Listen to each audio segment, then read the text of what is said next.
Hello friends, स्वागत है आप सभी का एससी मनकापुर के इस नए वीडियो में। आज की वीडियो में हम बात करने वाले हैं संधारित्र के संयोजन के बारे में। मतलब संधारित्रों को जोड़ा कैसे जाता है। तो संधारित्र को दो प्रकार से जोड़ा जाता है। पहला होता है आपका श्रेणी क्रम और दूसरा आपका होता है समांतर क्रम। ठीक, इन दो प्रकार से संधारित्रों को जोड़ा जाता है। इनको जोड़ने की जरूरत कैसे पड़ी, देखिए जैसे हमारे पास 2 माइक्रोफैरड का एक संधारित्र है, दूसरा संधारित्र भी 2 माइक्रोफैरड का है और हमें 1 माइक्रोफैरड का, इन दोनों को मिलाकर हमें 1 माइक्रोफैरड का संधारित्र चाहिए। तो हम कैसे इसको बनाएंगे, तो इसे बनाने के लिए हम संधारित्र को संयोजन करते हैं। ठीक, तो पहला हमारा जो टॉपिक है श्रेणी क्रम। ठीक, चलिए हम बात करते हैं पहले श्रेणी क्रम क्या है। देखिए जैसे संधारित्र हमारे पास है, एक संधारित्र ये है। संधारित्र आप जानते हैं 1 प्लस 1 माइनस आगे से मिलकर बना होता है, 2 प्लेटें होती हैं। ठीक, दूसरा संधारित्र हमारा ये है और तीसरा ये। ठीक, इन दो ये संधारित्र इस प्रकार जुड़े हैं ऐसे। ठीक, जो पहला संधारित्र है आपका, उसकी जो धारिता है वो C1 है, इसकी धारिता C2 और इसकी धारिता C1। मतलब ये हमारा फर्स्ट वाला संधारित्र, दूसरा और तीसरा। ठीक, इन संधारित्रों को हम एक बैटरी से जोड़ देते हैं।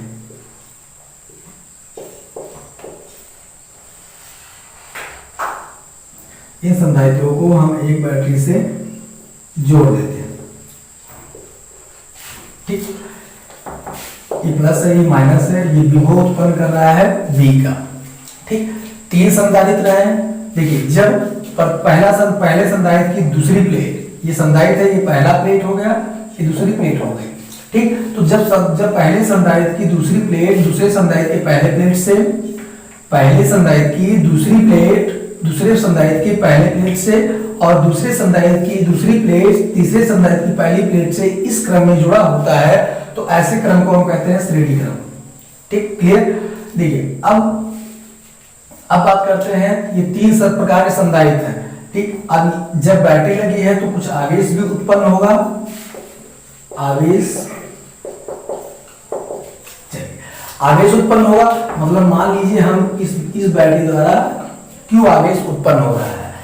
एक बात ध्यान रखिएगा, अगर रास्ते बदलते हैं तो Q का मान चेंज होता है, अगर रास्ते नहीं बदलते हैं ठीक तो Q का मान चेंज नहीं होता। मतलब रास्ते अगर बदलेंगे आपके तो आवेश आपका बदलेगा, अगर रास्ते नहीं बदलते आवेश आपका नहीं बदलता। मतलब यहाँ पे हमारा रास्ता चेंज नहीं हो रहा है, तीनों एक ही क्रम में रखे हुए हैं। मतलब जैसे अगर एक तार मान लिया जाए तो एक तार में ही तीनों जुड़े हैं, तो इनका रास्ता अलग नहीं है, इसलिए इनमें आवेश यहाँ पर भी Q होगा, यहाँ पर भी Q और यहाँ पर भी Q होगा।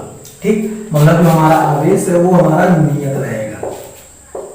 अब बात करते हैं विभवांतर की। चलिए ये दोनों जो पहला संधारित्र है वो AB में रखा है, फिर BC और C। मतलब पहला संधारित्र आपका A और B बिंदु के बीच में, दूसरा जो संधारित्र है वो B और C बिंदु के बीच में, ऐसे ही तीसरा जो संधारित्र है वो C और D बिंदु के बीच में रखा है। अब 3 जब विभवांतर जो होता है हमारा, विभवांतर और विभव मैंने बताया आपको, तो विभवांतर जो होता है वो बिंदु, अगर हमारा बिंदु अलग अलग होंगे, बिंदु चेंज होंगे तो विभवांतर हमारा चेंज होगा। मतलब यहाँ पे जो आपका पहला संधारित्र वो AB, दूसरा संधारित्र BC और CD, मतलब हमारे बिंदु चेंज हो रहा है, मतलब विभवांतर जो है वो नियत नहीं रहेगा हमारा, मतलब बदलेगा। चलिए मान लेते हैं इसमें B1 विभवांतर उत्पन्न होगा, इसमें B2 और इसमें B3। ठीक, B1 B2 मतलब पहले संधारित्र में B1 विभवांतर, दूसरे में B2 और तीसरे में B3। ठीक,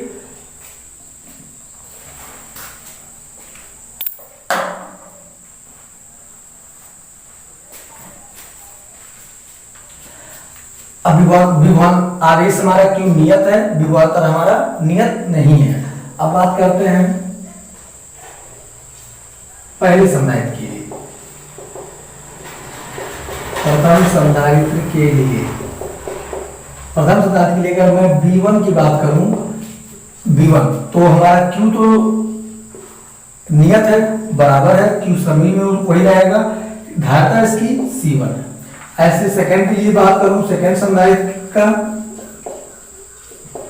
तो हमारा जो V2 है वो Q तो नियत है, उसमें भी केवल संधारित्र की धारिता बदली है C2। ऐसे तीसरे संधारित्र के लिए तो इसमें जो B3 होगा Q इसमें भी नियत है और धारिता आपकी चेंज हो गई है, C3 में हो गई है। अब हमें मिल गया B1 B2 B3 मिल चुका है। यहाँ पे आप देख रहे हैं, देखिए B आपका यहाँ था, मतलब जो बैटरी था उसका विभव था B, ये यहाँ से जाके यहाँ पे चेंज हुआ, मतलब B हमारा B1 B2 B3 में बट गया है। यदि मैं B को B1 B2 प्लस B3 मतलब तीनों को मैं ऐड कर दूं तो B हमें मिल जाएगा, तो हम इसको ऐड कर दे रहे हैं। ये हमारा चौथा समीकरण हो गया। पहला समीकरण ये, दूसरा ये, तीसरा ये और चौथा समीकरण ये।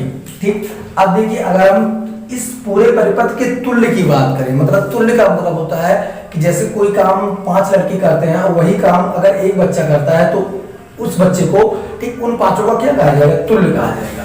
मतलब जो तीनों कर रहे हैं उसको हम एक में बना रहे हैं। चलिए हम बना रहे हैं, हमारे पास ये बिंदु था A और लास्ट वाला बिंदु था कितना, तो हमारा बिंदु था D। ठीक है, इन दोनों के बीच में हम बैटरी रखी थी और ये जो इसकी धारिता होगी यही हमारी C तुल्य होगी। मतलब इन तीनों की धारिता का जो तुल्य होगा वो हमारा C होगा। ठीक, मतलब यहां से B बराबर मैं लिख सकता हूं Q तो बराबर होगा Q/C, क्योंकि C तुल्य के लिए बात, क्योंकि ये जो आपका B है B भी आपका इसमें एक के लिए है, तो B हमारा जो ये भी तुल्य होगा, ये भी हमारा तुल्य होगा। ठीक, अब यहाँ पे मैं वैल्यू रखता हूँ तो Q/C बराबर B1 का वैल्यू हमारा Q/C1, B2 का Q/C2 और B3 का Q/C3। यहाँ से Q कॉमन ले लीजिए, Q/C Q कॉमन हो जाएगा 1/C1 1/C2 प्लस 1/C3, मतलब Q से Q कैंसिल, तो 1/C बराबर 1/C1 1/C2 प्लस 1/C3। मतलब अगर हम जो आपका इन तीनों के तुल्य जो संधारित्र है उसकी जो धारिता होती है, ठीक उसकी धारिता का जो व्युत्क्रम होता है वह पहले संधारित्र, दूसरे संधारित्र और तीसरे संधारित्र के व्युत्क्रम का योग होता है। ठीक, अतः 1/C बराबर 1/C1 1/C2 1/C3। ठीक, तो ये आपका श्रेणी क्रम है, नोट कर लीजिए इसको, और उम्मीद है कि वीडियो पसंद आई होगी आपको।